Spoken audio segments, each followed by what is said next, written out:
স্বাগত। আজকে বাংলাদেশে আপনাদের সঙ্গে আছে আমি খালেদ মুহিউদ্দিন। ছোট বড় সব দলই তাদের জাতীয় সম্মেলন করছে, তবে দলগুলো সেভাবে নতুন চেহারা পাচ্ছে না। বিএনপি সম্মেলন শেষে অপেক্ষা এখন আওয়ামী লীগের। এসব নিয়ে আজকে আলোচনা কাউন্সিল। আজকাল কথা বলতে স্টুডিওতে আছেন বিএনপি চেয়ারপারসনের উপদেষ্টা অ্যাডভোকেট আহমেদ আজম খান, আছেন জাতীয় পার্টির প্রেসিডিয়াম সদস্য ATM তাজ রহমান, লেবার পার্টির চেয়ারম্যান ডক্টর মোস্তাফিজুর রহমান ইরান, আর কিছুক্ষণের মধ্যে আমাদের সাথে যোগ দিচ্ছেন আওয়ামী লীগের সাংগঠনিক সম্পাদক খালিদ মাহমুদ চৌধুরী। স্বাগত আপনাদের। অ্যাডভোকেট আহমেদ আজম খান, আমি আপনার কাছে জানতে চাইব, গতকাল যে কাউন্সিল হলো সেখানে জাতীয় সম্মেলনে বেগম খালেদা জিয়া দীর্ঘ বক্তব্য দিলেন, তাতে সামনের দিকে বিএনপি কিভাবে পরিচালিত হবে, রাষ্ট্র ক্ষমতা গেলে দেশ কিভাবে চালাবেন সেই দিক নির্দেশনা আছে। কিন্তু আপনাদের মাঠে রাজনীতির মূল দাবি আগাম জাতীয় নির্বাচনকালীন একটি সরকার ব্যবস্থা, এই বিষয়ে কোনো রূপরেখা বা দাবি দেওয়া আমরা সেরকম করে দেখি নাই। এর কারণ কি? আপনাকে অনেক অনেক ধন্যবাদ। বিভিন্ন মহল থেকে প্রায় সুনির্দিষ্ট একটি রূপরেখা দাবি করা হচ্ছে বিএনপি থেকে, নিশ্চয়ই আপনি খেয়াল করেছেন। হ্যাঁ, আপনাকে অনেক অনেক ধন্যবাদ। সম্মানিত দর্শক, স্বাগতম।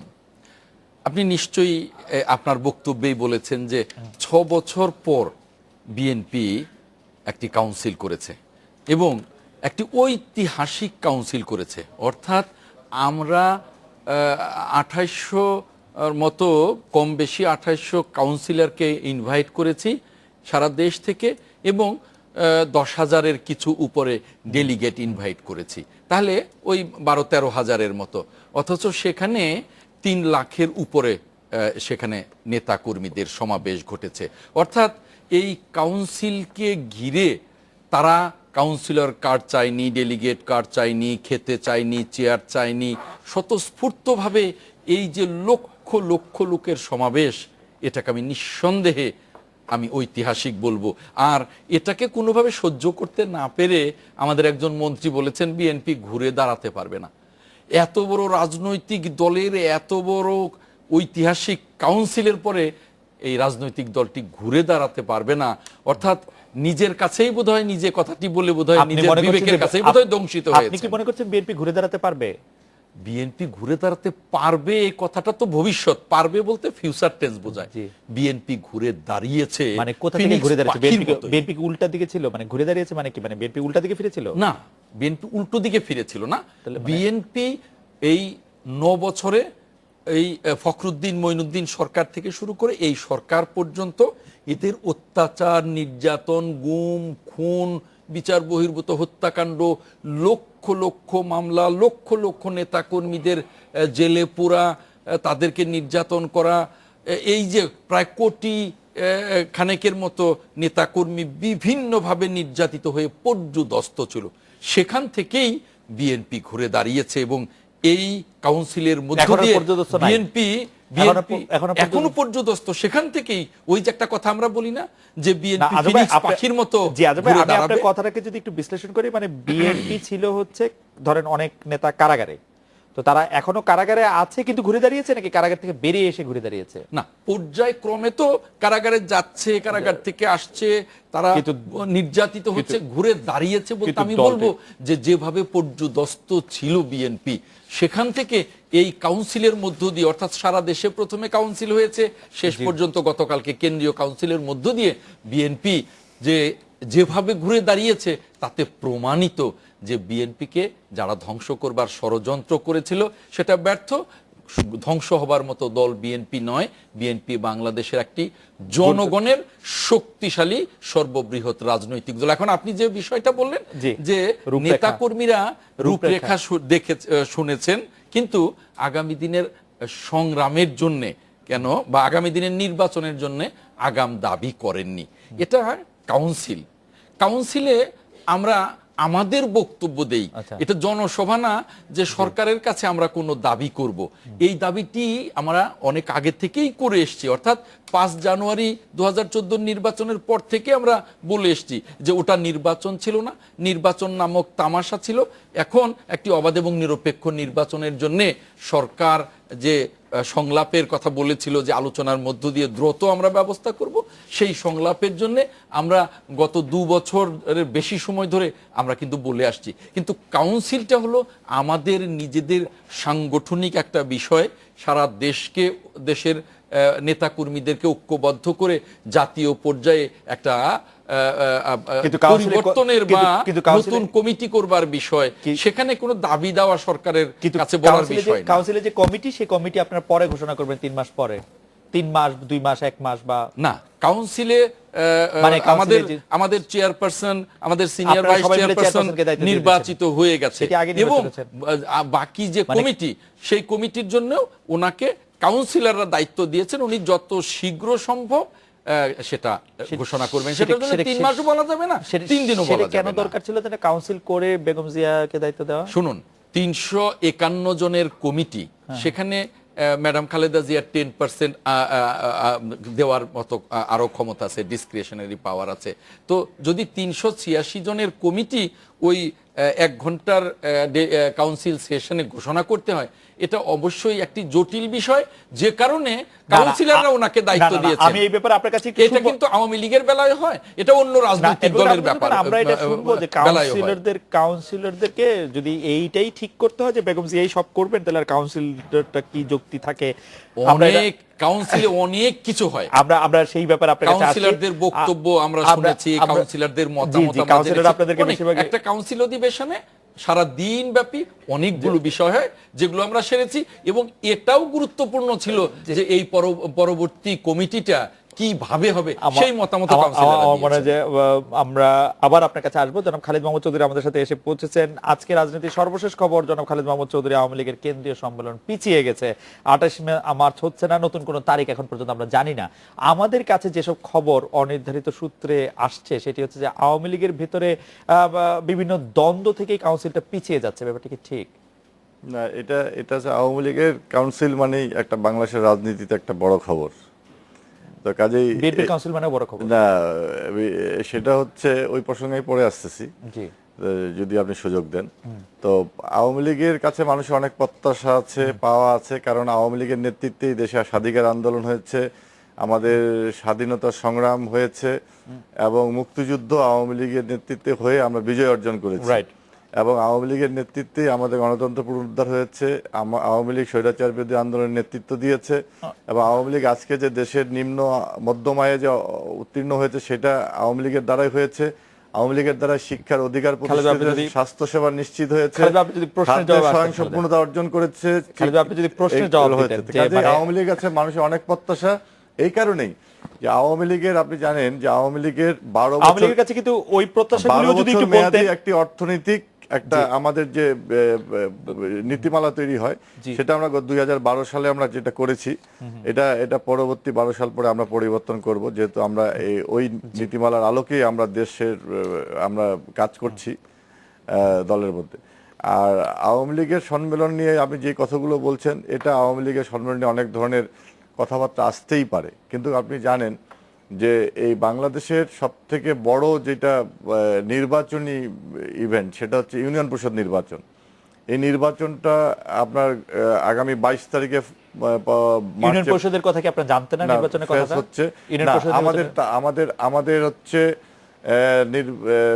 সম্মেলনের তারিখ নির্ধারণ হওয়ার পরেই তফসিল ঘোষণা করা হয়েছে। তারপরে আমরা চিন্তা করেছিলাম যে এই কাউন্সিল করা যায় কি, সম্মেলনের তফসিল ঘোষণা করা হয়েছে 2 মাস আগে। এই 2 মাস ধরে কি আপনারা বলছিলেন যে ইলেকশন মানে আপনারা কাউন্সিল করবেন? 739টা এবং দ্বিতীয় ধাপে 672টা নির্বাচন হচ্ছে, মাঝখানে আমাদের এই সম্মেলনটা পড়ে গেছে। কিন্তু এই 2 মাস ধরে কিন্তু আপনারা বলছিলেন যে আপনারা নির্বাচন মানে কাউন্সিল করবেন না। আমরা বলছিলাম কারণ আমাদের একটা গঠনতন্ত্র আছে। আমরা আজকের আগ পর্যন্ত আমরা বলতে পারি না যে পিছিয়ে যাবে। যেমন আজকে আমাদের কার্যনির্বাহী সংসদের মিটিং হলো, সেই মিটিং থেকে আমি উঠে আসলাম। জি। তো সেখানে আমাদের সিদ্ধান্ত হয়েছে যে আগামী মানে কি সভানেত্রী মাননীয় প্রধানমন্ত্রী শেখ হাসিনা আপনাদের জানিয়ে দিয়েছেন যে কাউন্সিলটা পিছিয়ে যাবে? না, এটা আলোচনা হয়েছে, এটা দীর্ঘ আলোচনা হয়েছে। সেই আলোচনায় অনেকে মতামত ব্যক্ত করেছেন, এখানে বিভিন্ন বিষয় নিয়ে আলোচনা। কিন্তু খালেদ ভাই, প্রারম্ভিক বক্তব্যে শেখ হাসিনা এই কথা বলেছেন, দীর্ঘ আলোচনা। না, এটা তো প্রারম্ভিক বক্তব্যে তিনি তো সভাপতিত্ব করছেন, তিনি এজেন্ডাগুলো উপস্থাপন করবেন, এটাই স্বাভাবিক। যে এই এজেন্ডাগুলো আমাদের আছেন, কাউন্সিলের বিষয়টি আছে আমাদের 17 এপ্রিলে, বিষয়টা আছে 26 মার্চে আছে আমাদের শেরেবাংলা একে ফজলুল হকের মৃত্যুবার্ষিকী, বিভিন্ন এজেন্ডাগুলো তিনি উপস্থাপন করেছেন, আর্থসামাজিক বিষয়গুলো নিয়ে আলোচনা করেছেন। কাজে আমাদের আওয়ামী লীগের কাউন্সিল এই ওয়ার্কিং কমিটি মিটিং এ সামগ্রিক বিষয় নিয়ে আলোচনা হয়। কাজে এটা এই দলের মধ্যে কোন দল বা দলের মধ্যে কোন রকম কোন ক্ষমতা, আওয়ামী লীগ হচ্ছে, শুনেন, আওয়ামী লীগ একটা সুশৃঙ্খল রাজনৈতিক দল। এই কারণেই আমরা 111-এ আমাদের মাননীয় প্রধানমন্ত্রীকে পর্যদস্ত করা, গ্রেপ্তার করা, অপমানিত, লাঞ্ছিত করা, রাজনৈতিকভাবে হত্যা করার সব ধরনের চেষ্টা গ্রহণ করার পরেও কিন্তু আওয়ামী লীগ বিজয় লাভ করেছে। আর এটাই হচ্ছে ডিসিপ্লিনের কারণে। আপনি আওয়ামী লীগের কাছে প্রত্যাশার কথা বলছিলেন, আমাদের দর্শকরা সহ আমি আপনাকে জানাতে চাই যে আমাদের আওয়ামী লীগের কাছে আমাদের প্রত্যাশা যে যত জনগণের টাকা ব্যাংকের মাধ্যমে যত টাকা বাইরে চলে গেছে, বিদেশ থেকে যেসব টাকা লুট হয়েছে সব টাকা আওয়ামী লীগ আসলে ফেরত আনবে, সকল ধরনের দুর্নীতি বন্ধ করবে, সেগুলো জনগণের আশা, সেটা নিশ্চয়ই আপনি মনে রাখবেন। এই ব্যাপারে আমরা দৃঢ় সংকল্পবদ্ধ, এটা আপনি নিশ্চিত থাকতে পারেন। জনাব এটি জনগণকে আমরা আশ্বস্ত করতে জনাব এটিও তাজ রহমান, সামনের মাসে আপনাদের জাতীয় সম্মেলনের জন্য অপেক্ষা না করে কিছুদিন আগেই তড়িঘড়ি করে মহাসচিব পদে রদবদল, পদ না থাকলেও পদ সৃষ্টি করে একজনকে কো চেয়ারম্যান করা, এসব কতটা জরুরি একথা প্রায় বলা হয়। বিএনপি আওয়ামী লীগের মতো জাতীয় পার্টিও আসলে নির্বাচন কমিশনের বাধ্যবাধকতার জন্য একটি লোক দেখানো কাউন্সিল করে মাত্র, সেই কাউন্সিলের কোনো মানে নাই। থ্যাংক ইউ আপনাকে এবং দর্শক শ্রোতা ইন্ডিপেন্ডেন্টে যারা সবাই দেখছেন, সালাম এন্ড শুভেচ্ছা। দেখেন, আমাদের নির্বাচন কমিশনের বাধ্যবাধকতা আছে এই কাউন্সিলটা করার, আমাদের ডেটটাও সেই হিসাব অনুযায়ী আমাদের ডেটটা করা হয়েছে। আপনি যে একটা কোয়েশ্চন বললেন, কাউন্সিলের আগে পদ সৃষ্টি করে দলের চেয়ারম্যানের ক্ষমতা বলে পদটাতে কো চেয়ারম্যান করে বলেছেন যে এটা কাউন্সিলে আমরা করে নিব, সেটা অ্যাপ্রুভ করে নিব। এটা করা যায়, রাজনৈতিক দলের গঠনতন্ত্রের যখন চেয়ারপারসনের ক্ষমতা থাকে তখন এটা করে নিতে পারেন, এবং প্রেসিডিয়ামে সেটা অ্যাপ্রুভ করে নেওয়া হয়েছে লাস্ট প্রেসিডিয়াম মিটিংয়ে। সেটাতে আপনার যেটা উনি প্রস্তাব করছে প্রেসিডিয়াম মিটিংয়ে সেটা অ্যাপ্রুভ হয়ে গেছে, নাম্বার 1। নাম্বার 2 হলো আপনি মহাসচিবও যেটা বললেন, মহাসচিব দলের চেয়ারপারসন, মহাসচিব রদবদলের ক্ষমতা 39 ধারায় আছে, আপনি নিজে জানেন, এটা করতে পারেন। তাই এটাই মহাসচিব চেঞ্জিংটাও আমাদের দলের মহাসচিব সেই হিসাবে করে নিয়েছেন, নতুন মহাসচিবের দায়িত্ব দিয়ে ওনাকে সম্মেলন প্রস্তুতি কমিটিরও সদস্য সচিব হিসেবে রেখেছেন। এই সম্মেলন প্রস্তুতি কমিটির আহ্বায়ক GM কাদের সাহেব। এই দুইটা কোয়েশনের সাথে আমাদের কাউন্সিল আগামী 16 এপ্রিল, আমাদের কাউন্সিল গিরে আমাদের সব জায়গাতে জেলাতে কাউন্সিল আমাদের সম্পূর্ণ অলমোস্ট, আমরা 2/3 বেশি সম্মেলন হয়ে গেছে এই মাসে, এবং আগামী 10 তারিখ পর্যন্ত আমাদের বিভিন্ন ডিস্ট্রিক্টে কাউন্সিল হবে। সেই কাউন্সিল কিন্তু মানে আমি আমি আমি জানি না, আপনি বলছেন যে এটি আসলে জাতীয় পার্টি কাউন্সিল, কিন্তু জাতীয় পার্টির যিনি সংসদীয় দলের নেতা আছেন তিনি আবার বলছেন যে তিনি ঠিক এই ব্যাপারের সাথে একমত না। যিনি একজন মন্ত্রী আছেন, সেই মন্ত্রী আনিসুল ইসলাম মাহমুদের কথা আমি বলছি, আনিসুল ইসলাম মাহমুদ এবং হোসেন মোহাম্মদ এরশাদ একই পার্টির সদস্য হয়ে একজন আরেকজনের বিরুদ্ধে ষড়যন্ত্রের অভিযোগ আনছেন। আপনাকে দুইটা কোয়েশ্চেন, একটা হলো আপনি বিরোধী দলের নেত্রী, মাননীয় বিরোধী দলের নেত্রীর কথা বল, বিরোধী নেত্রী বলে নাই 16 তারিখ কাউন্সিল আমি মানি না, এটা জানি না আপনি কোথা থেকে পেলেন। না, আমি বলি না যে 16 তারিখ কাউন্সিলের কথা তিনি বলেন না, কিন্তু সেই তিনি কো চেয়ারম্যান করা এবং মহাসচিব নিযুক্ত করা বিপক্ষে অবস্থান নিয়েছিলেন, অবস্থান নিয়েছিলেন। তিনি বলেছেন সবার সাথে আলোচনা করে, ম্যাডামের বিরোধী দলের নেত্রীর যেটা কথা ছিল যে সবার সাথে আলোচনা করে এটা করতে হবে, এবং সেটা প্রেসিডিয়াম মিটিং এ আলোচনা করা হয়েছে। এই কাউন্সিলের ব্যাপারে বিরোধী দলের নেত্রীর কোনো বাধা নাই, এবং বিরোধী দলের নেত্রী সেই কাউন্সিলে আসবেন আশা করি, ইনশাল্লাহ দেখবেন আপনারা। জাতীয় পার্টি একত্রীভূত আছে, দলের চেয়ারম্যান এবং ওনার স্ত্রী, বিরোধী দলের নেত্রী, ওনার স্বামী স্ত্রীর মধ্যে মাঝে মধ্যে কোনো মানবিমান থাকতে পারে, বা দলীয় আঘাতের জন্য দুজনের দলকে কোনো উপায়ে দলের ক্ষতিগ্রস্ত হবে বিরোধী দলের নেত্রী করবে না, দলের চেয়ারম্যান হোসেন মোহাম্মদের সাথে করবে না। সুতরাং এটা জাতীয় পার্টির এটা সাময়িক একটা, যেটা আমরা অলরেডি মানে সেটি স্বামী স্ত্রীর বিবাদ, হ্যাঁ থাকতে পারে, মনোমালিন্য থাকতে পারে স্বামী স্ত্রীর, এটা গরিব বা দলের কোনো ক্ষতি। বেগম রওশন এখনো পর্যন্ত বিবৃতি দেন নাই টেলিভিশনে এসে, টেলিভিশন ক্যামেরার সামনে, যে আমি এটা মানি না। টেলিভিশন ক্যামেরার সামনে বলেছেন, কিন্তু তিনি একাধিকবার আবার তার কথা চেঞ্জও করেছেন। তিনি এবং তার মানে জনাব হোসেন মোহাম্মদ এরশাদ, তিনি আমাদের টেলিভিশন ক্যামেরায় রওশন এরশাদ বলেছেন এক কথা, বের হয়ে বলেছেন আরেক কথা। টেলিভিশনে কি বলেছেন? টেলিভিশনে তিনি বলেছেন যে আমি এটি মানি না, কোন একটি বিষয়, এই এরশাদ সাহেবের বিষয়ে পরে বেরিয়ে বলছেন, পরে এরকম কোন রেকর্ড আপনি দেখাইতে পারবেন? আপনি কাইন্ডলি একটু রিট্রিভ করেন, দেখেন এরকম কোন কথা বিরোধী দলের নেত্রী বলেন নাই। বিরোধী দলের নেত্রী সংসদে আলোচনা করেছেন, আলোচনা করে বলেছেন সবার সাথে আলোচনা করে করতে হবে। রওশন এরশাদ ক্যামেরার ভিতরে বেরিয়ে এসে আরেকটা বলেছেন। আমি এটি দেখাতে পারবো, আমি এটি আপনাকে দেখাতে পারবো। আমাদের আজকে দলের চেয়ারম্যানের আজকে 87 মানে 86 ক্রস করে 87 তে গেলেন, সেই হিসেবে আমাদের একটা পার্টি ছিল ওয়েস্টিন, এই মাত্র করে আসলাম। এখন আমাদের সেখানে দলের অনেক এমপিরা, অর্ধেকের বেশি এমপিরা আসছেন, চেয়ারম্যানকে উইশ করে গেছেন, উপস্থিত ছিলেন। দলে অবশ্যই সব ঠিক আছে। ডক্টর মোস্তাফিজুর রহমান ইরান, আমরা একটা বিরতি নিতে হচ্ছে। আমি বিরতির পর ফিরে এসে আপনার কাছে জানতে চাইবো যে আপনাদের দলগুলি, যেগুলি আসলে মূল বড় দলগুলির চেয়ে একটু ছোট দল, তা কখনো কাউন্সিলের সময় কখনো জোটে থাকা না থাকা, যাওয়া না যাওয়ার কারণে ভেঙে যায়, এই ভাগ হওয়া এড়ানো যায় না কেন? আর বিএনপির কাউন্সিল থেকে আপনি কি পেলেন, বা আপনি বিএনপির কাউন্সিল থেকে কি বুঝলেন? বিএনপির এই ভাগ হওয়া এড়ানো যায় না কেন? আর বিএনপির কাউন্সিল থেকে আপনি কি পেলেন, বা আপনি বিএনপির কাউন্সিল থেকে কি বুঝলেন? বিএনপির রাজনীতিতে কোনো পরিবর্তন আসছে কিনা? আমরা এটা বিরতির পর ফিরে এসে আপনার কাছে শুনবো।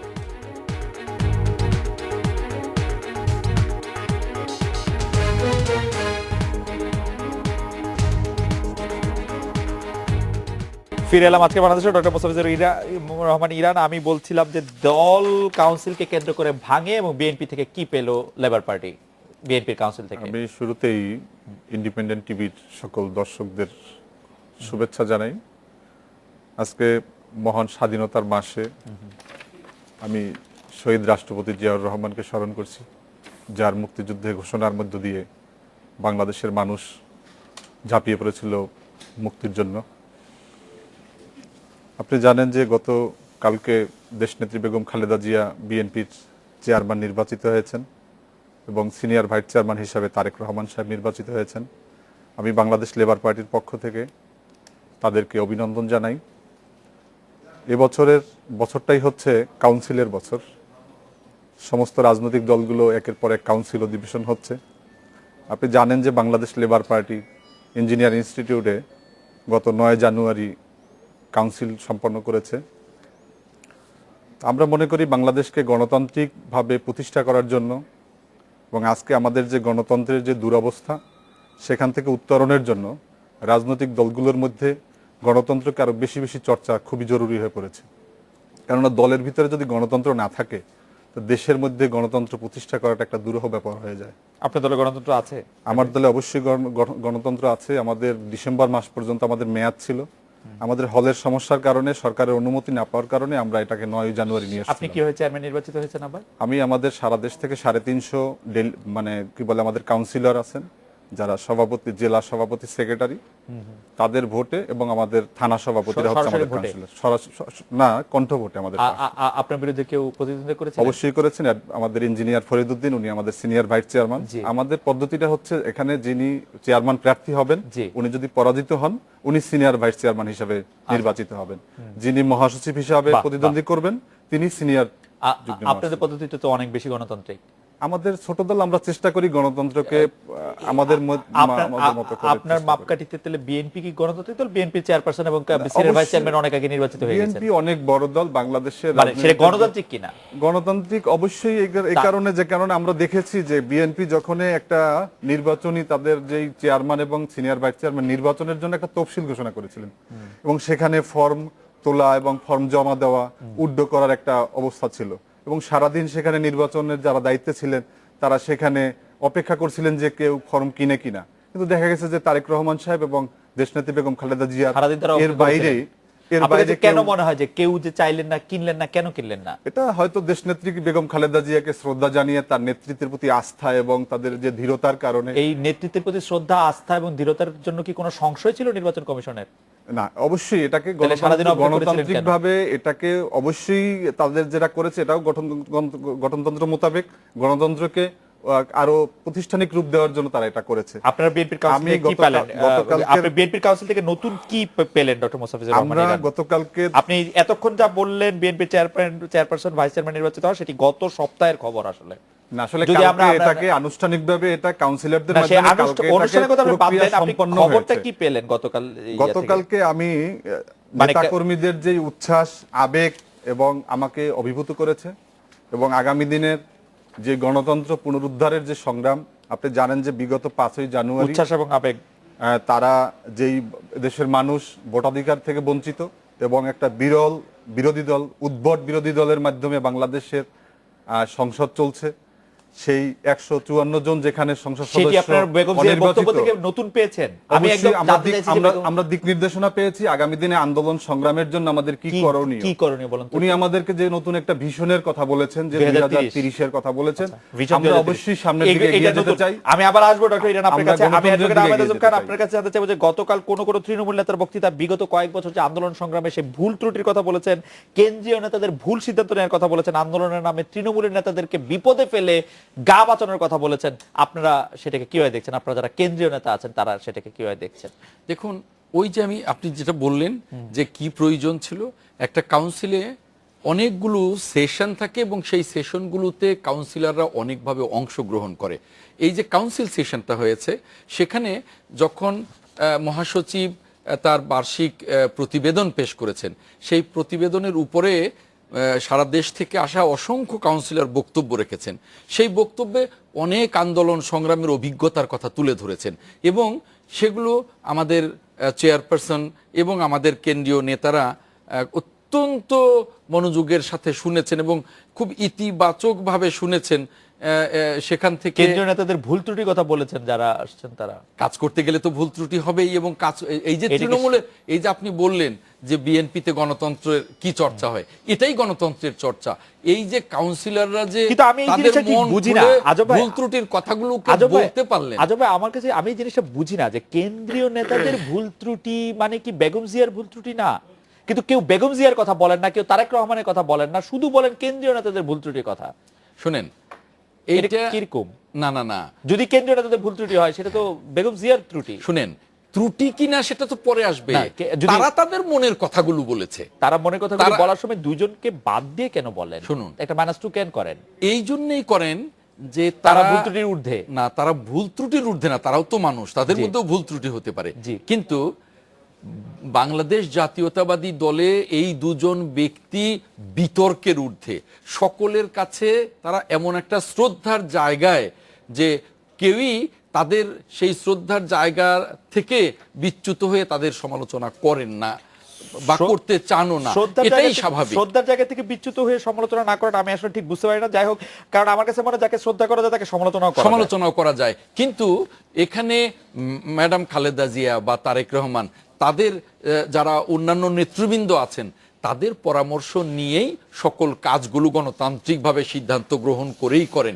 এখন সেই ক্ষেত্রে কতটুকু ভুল ত্রুটি সেটা কিন্তু অ্যাসার্টেন করি নাই বা কেউ করেনি। অর্থাৎ তৃণমূল পর্যায়ের নেতারা যা মনে করেছেন সেটা বলেছেন এবং গণতান্ত্রিকভাবে তারা প্রাণ খুলে কথা বলেছেন। ম্যাডাম খালেদা জিয়া সহ আমরা যারা ছিলাম আমার মনে হয় যে আমরা আমরা একটু- শুনেছি আমরা- এবং তারা নতুন মেসেজও নিয়ে গেছেন আমা- যে তৃণমূল পর্যায় পর্যন্ত কিভাবে কাউন্সিল সেশনে 1.5 ঘন্টা বক্তব্য রেখেছেন সমাপনী বক্তব্য ম্যাডাম খালেদা জিয়া। সেই বক্তব্যে তিনি তৃণমূল পর্যন্ত কিভাবে দলটাকে আরো সমৃদ্ধ করবেন আমি- এবং এই ভগ্নস্তূপ থেকে, ধ্বংসস্তূপ থেকে, এই কিভাবে- নির্যাতন থেকে কিভাবে দলটাকে আবার গতিশীল করবেন, এই সকল নির্দেশনাগুলো কিন্তু তৃণমূল জনাব নিয়ে খালিদ গেছে। মাহমুদ চৌধুরীর কাছে যাবো। যে জনাব খালিদ মাহমুদ চৌধুরী, আমি প্রথমে আপনাকে জানতে যে বিএনপির জাতীয় সম্মেলনে আপনাদের দাওয়াত করা হয়েছিল, আপনারা কেন যাননি? এটি হচ্ছে আমার প্রথম প্রশ্ন। দ্বিতীয় প্রশ্ন হচ্ছে যে আপনাদের ক্ষেত্রে আমরা দেখি যে কাউন্সিলে আপনাদের কেন্দ্রীয় নেতাদের অনেক সমালোচনা করা হয়, অনেক কিছু বলা হয়, কিন্তু সেটিও আসলে কখনোই কোনো পর্যায়ে আসলে আমরা দলীয় যে সভানেত্রী আছে তার বিরুদ্ধে আমরা কোনো কিছু বলতে শুনি নাই। আমরা এর কারণ কি আসলে?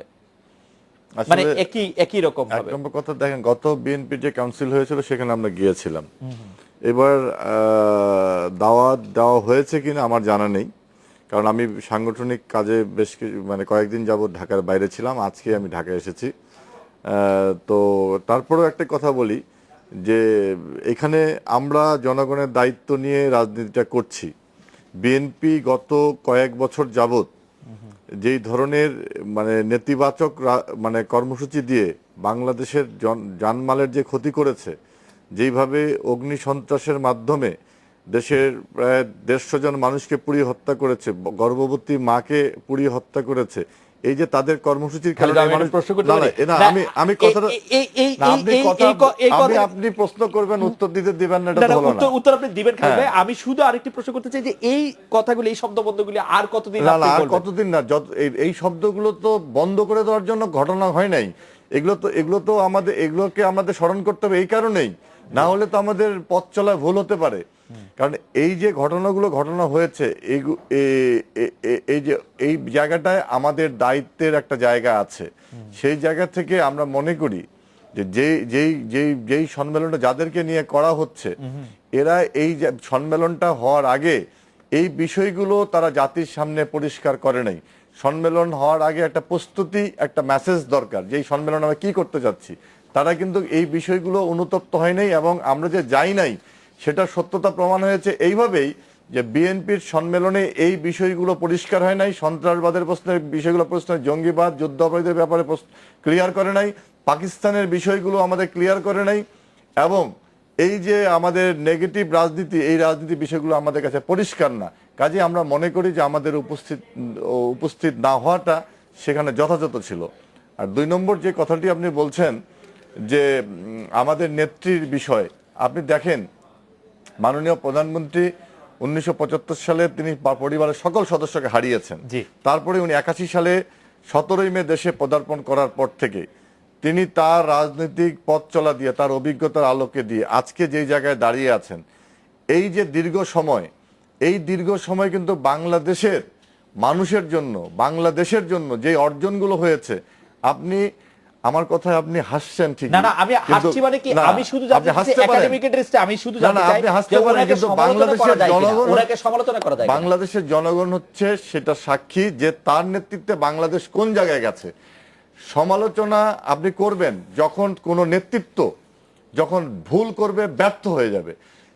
শেখ হাসিনা, সমালোচনা আপনি করবেন যখন কোন নেতৃত্ব যখন ভুল করবে, ব্যর্থ হয়ে যাবে।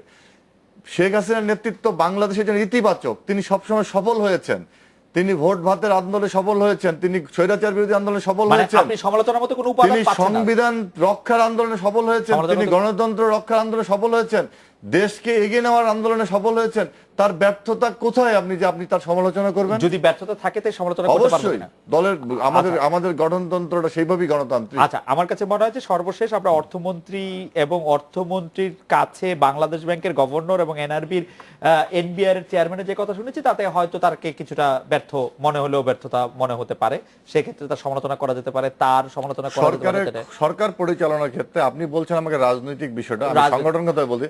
সরকার পরিচালনার ক্ষেত্রে অনেক সময় অনেকগুলো বিষয় সরকারকে বিব্রতকর অবস্থা ফেলে, অনেক কিছু করেছে। হলমার্কের ঘটনা যেমন ঘটেছে, বিব্রত, ডেস্টিনির ঘটনা ঘটেছে, আপনার হচ্ছে শেয়ার বাজারের ঘটনা ঘটেছে, বেসিক ব্যাংকের ঘটনা ঘটেছে, বিব্রত হয়েছে।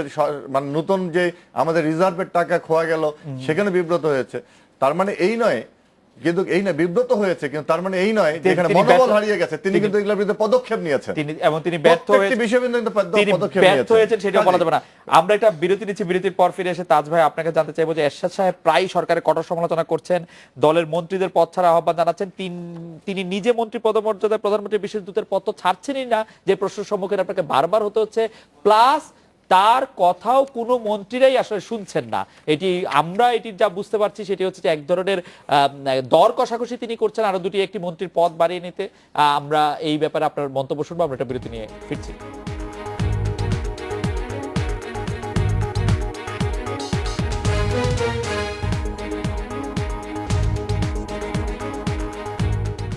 ফিরে এলাম আজকের বাংলাদেশে।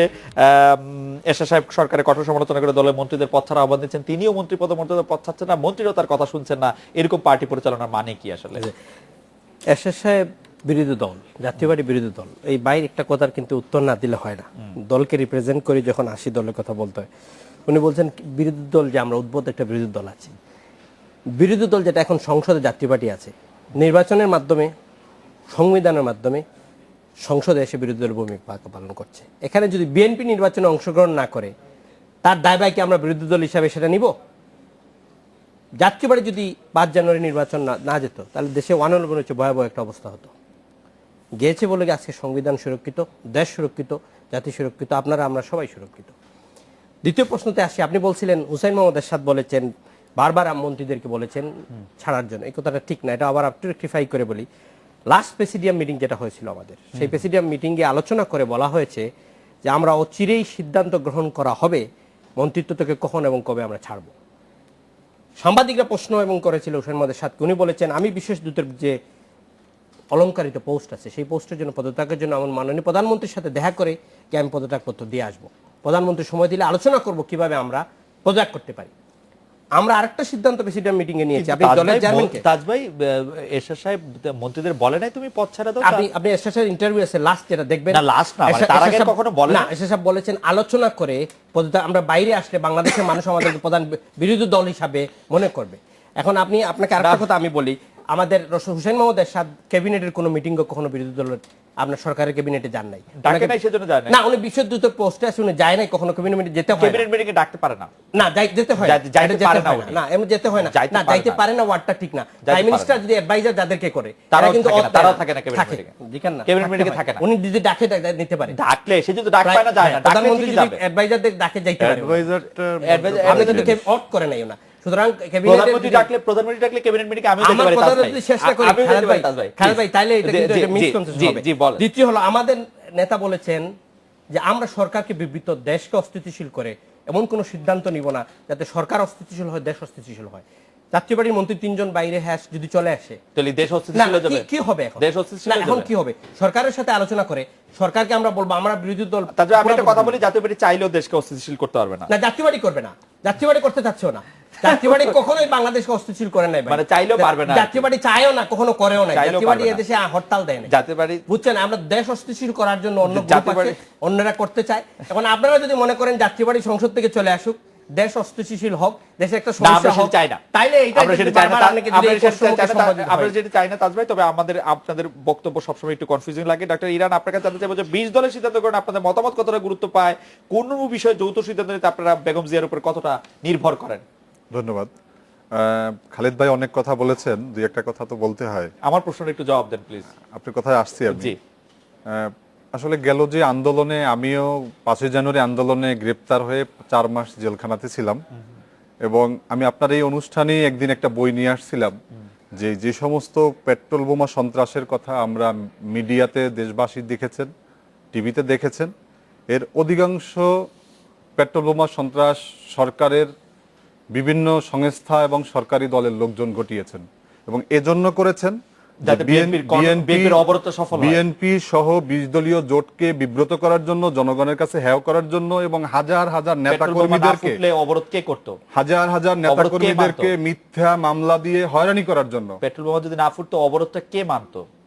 অবরোধ অবশ্যই মানতো। আমরা শান্তিপূর্ণ আন্দোলনে বিশ্বাস করি, এবং গতকালকে দেশনেত্রী আপনারা বেগম অবরোধ খালেদা তুলেছেন জিয়া কিন্তু- শান্তিপূর্ণ অবরোধ তুলেছেন আন্দোলনের কিন্তু কথা জুন বলেছেন। জুলাই মাসে। তো সেই সময় অবরোধ ছিল জুন জুলাই মাসে। জুন জুলাই মাসে মানে মার্চ এপ্রিলে নির্বাচনের পরে মানে আপনি বলেন যে এই যে আমাদের যে অবরোধ কে বিদেশি, মানতো পেট্রোল বোমা না মারলে? যখন পেট্রোল বোমা বন্ধ, অবরোধ আমরা তো দেখছি অবরোধের পরেও পেট্রোল বোমা মারা হয়েছে। পেট্রোল কেন বোমা আপনার মনে আছে 14 গ্রামে যে পেট্রোল বোমাটি মারা হলো, জি। এবং সেখানে কিন্তু আমাদের বিএনপির অনেক সিনিয়র নেতাদেরকে আসামি করা হয়েছে। জি। আপনি দেখেছেন যে এই যে আমাদের যাত্রাবাড়ির যে ঘটনাটা, জি। এখানে অসংখ্য ঘটনা একবার চোখে, এবং এই ঘটনাগুলো ইরান ভাই, হাসানুল্লাহ কিনু- আমাকে একটু বলতে দেন। আমাকে একটু সিম্পল লজিক বলেন, যদি অবরোধের সময় বাইরে হলে আমার কোনো ক্ষতি না হয়, মানুষ 3 মাস ঘরে বসে থাকবে? মানুষ 3 মাস ঘরে বসে থাকবে না। আমরা 3 দিনের জন্য আন্দোলন করতেছি না। আমাদের আন্দোলনটা কি ছিল? বেগম জিয়ার দাবিটা কি ছিল? আমাদের একটাই অপরাধ ছিল যে আমরা তত্ত্বাবধায়ক সরকারের অধীনে নির্বাচন চেয়েছি। তো আপনার- আমরা শেখ হাসিনার অধীনে নির্বাচন আমরা সেটা চাই তো না। পান নাই, বন্ধ করে আমরা দিলেন। পাই নাই, এটা সরকার কিন্তু একটা কথা বলেছিলেন তৎকালীন সময় 5ই জানুয়ারির আগে, যে নিয়ম রক্ষা নির্বাচন, সংবিধান রক্ষা নির্বাচন। আপনি বর্তমান সংবিধানে আছে যে মেয়াদ শেষ হওয়ার 3 মাস আগে অথবা আপনারা তো- পরে আপনারা তো নির্বাচন হওয়ার কথা রয়েছে। আপনারা কি সেটা সেখানে মেনেছিলেন? সরকার কিন্তু 3 মাস আগে নির্বাচন করেছে। সে কিন্তু চাইলে কিন্তু 3 মাস পরেও নির্বাচন করতে পারতো। আজকে সেই সংবিধানের দোহাই দিয়ে আজকে 154 জন এমপি বিনা প্রতিদ্বন্দ্বিতা, যার কারণে আজকে দেখতেছেন দেশের এই একই অবস্থা। কথা যে কতদিন ধরে আজকে- শুনবো ইরান ভাই। এটা বলতে হবে, আপনারা এটা তো আপনারা দেশের নির্বাচন একটা প্রতিহত মহৎ করেছেন, তো পথ। একা এটা হবে একটা না কি মহৎ হবে? পথ। একা হবে না কি হবে? মানে কোনটা অন্যায় আসলে? মানে 154 জন নির্বাচিত হওয়া অন্যায় নাকি বিনা প্রতিদ্বন্দ্বিতা নির্বাচিত হওয়া অন্যায়? দুইটাই অন্যায়। তো বিনা প্রতিদ্বন্দ্বিতা 1978 সালে নির্বাচিত হয়েছেন, 79 সালে যে নির্বাচন কিন্তু পরিমাণ কত ছিল আপনি এটাও জানেন। তাহলে কি পরিমাণটা অন্যায়? আপনি পরিমাণটা না, না, জানেন। পরিমাণটা অন্যায়। যেখানে আপনি এখন বর্তমানে বাংলাদেশে ইউনিয়ন মানে কি পরিষদের নির্বাচন হচ্ছে, আমাদের সাথে একজন এক একটা আইনজীবী আছে, জায়গাতে- বিশিষ্ট আইনজীবী। আমি জানি না যে এই আর্গুমেন্ট এখন আমি আপনার প্রশ্নের জবাবে আসি। 20 দলীয় জোট আপনাদের কথা কতটুকু গুরুত্ব দেয়? আমাদের 20 দলীয় জোট গঠন করা হয়েছে দেশ বাঁচাও মানুষ বাঁচাও আন্দোলনের জন্য, এবং এর মাধ্যমে সরকার নতুন লেবার পার্টির কথার কতটুকু গুরুত্ব বিএনপি? অবশ্যই লেবার পার্টির কথা গুরুত্ব আসে। যেমন? আমরা দেশনেত্রীকে আমরা যৌক্তিক যেই কথাগুলো আমরা বোঝাতে সক্ষম হই দেশ এবং মানুষের কল্যাণে, এবং আগামী দিনের কোন এই যৌক্তিক কথা এই গণতন্ত্র পর্যন্ত শোনাতে পুনরুদ্ধার- পেরেছেন? মানে কোন একটা কিছু? অবশ্যই পেরেছি। যেমন যেমন যেমন আমরা বিএনপি এটা মানছিল না, আপনাদের কথা শুনে এটা মানলো। এরকম বিএনপি কিছু? আমাদের আসলে আপনি জানেন যে আমরা একটা জাতীয়তাবাদী দল, তার বাংলাদেশে মানে আমরা বিএনপি যা nationalist বলে সেটা রাজনীতি আপনারা করি। শুনেন। আপনাকে অনেক ধন্যবাদ ডক্টর মোস্তাফিজুর রহমান। আমরা একটা বিরতি নিচ্ছি, বিরতির পর ফিরে আসছি অতিথিদের সঙ্গে আরো কথা বলতে।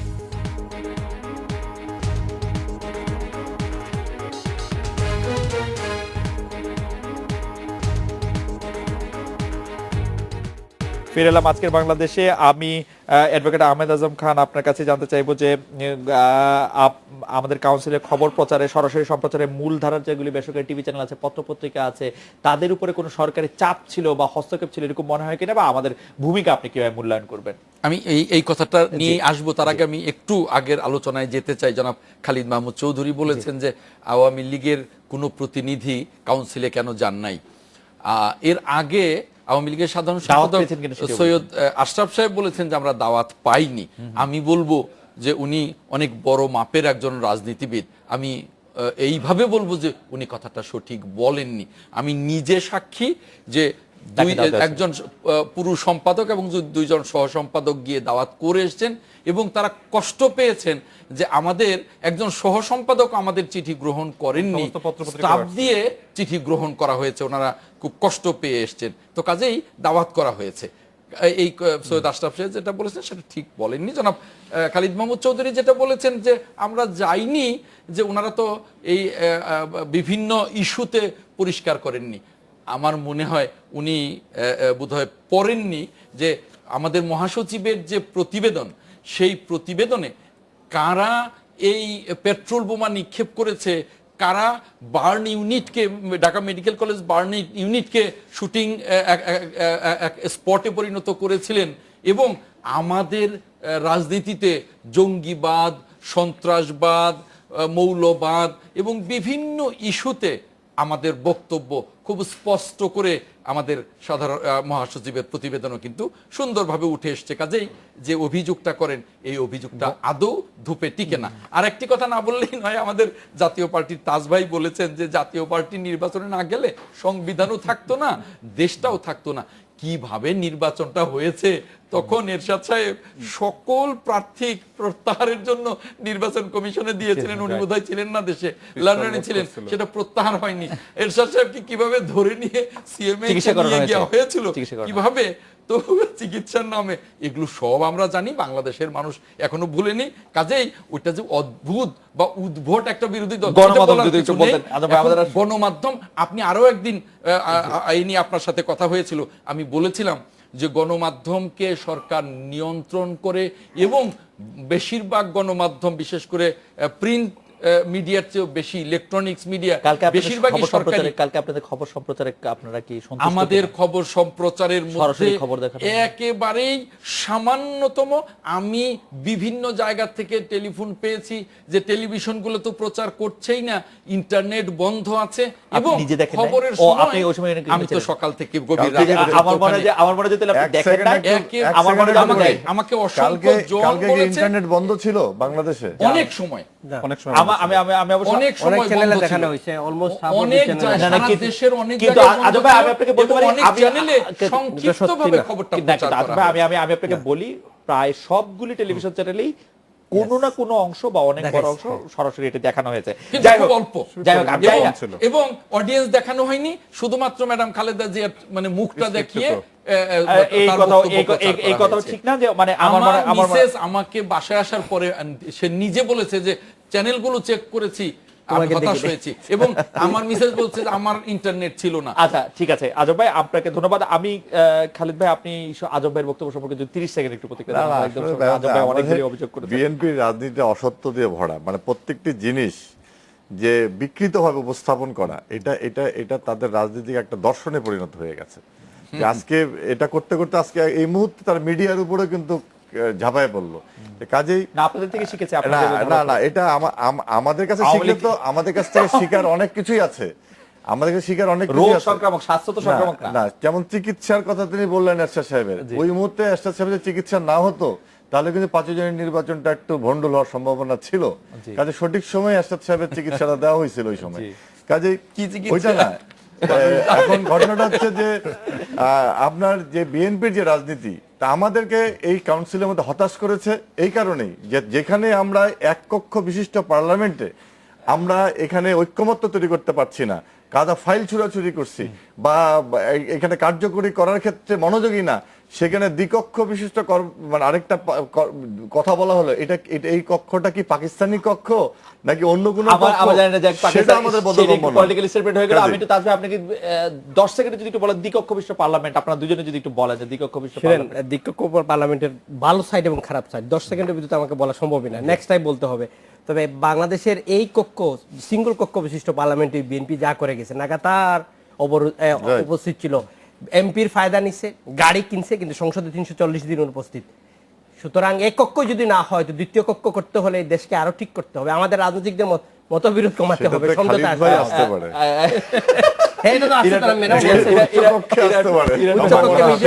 বাংলাদেশের বর্তমান যে অর্থনীতির যে বিধ্বস্ত অবস্থা, আপনি জানেন যে শেয়ার বাজার কেলেঙ্কারি, হলমার্ক, ইউনিপে 2U, তারপর ডেস্টিনি, সোনালী ব্যাংক, বেসিক ব্যাংক, এটিএম জালিয়াতি, সর্বশেষ সংস্করণ সর্বশেষ সংস্করণ হচ্ছে আমাদের 810 কোটি টাকা বাংলাদেশ ব্যাংকের গায়েব হয়ে গেছে এবং এটা ফিলিপাইনের সে জুয়ার আসরে উঠছে।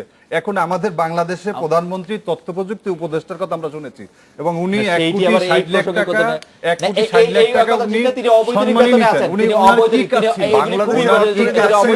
উনি কি কাজ করতেন? সেই জায়গায় গেছেন উনি তো তাকে জানা উচিত। ওনাকে তো জানা উচিত ছিল। দ্বিকক্ষ বিশিষ্ট পার্লামেন্ট পাকিস্তানে না, এটা ইংল্যান্ডে আছে এবং বহু উন্নত দেশগুলোতে আছে। এটা ইন্ডিয়াতে আছে, এই ছিল আজকের বাংলাদেশে। দেখা হচ্ছে আগামীকাল এই সময়। শুভরাত্রি।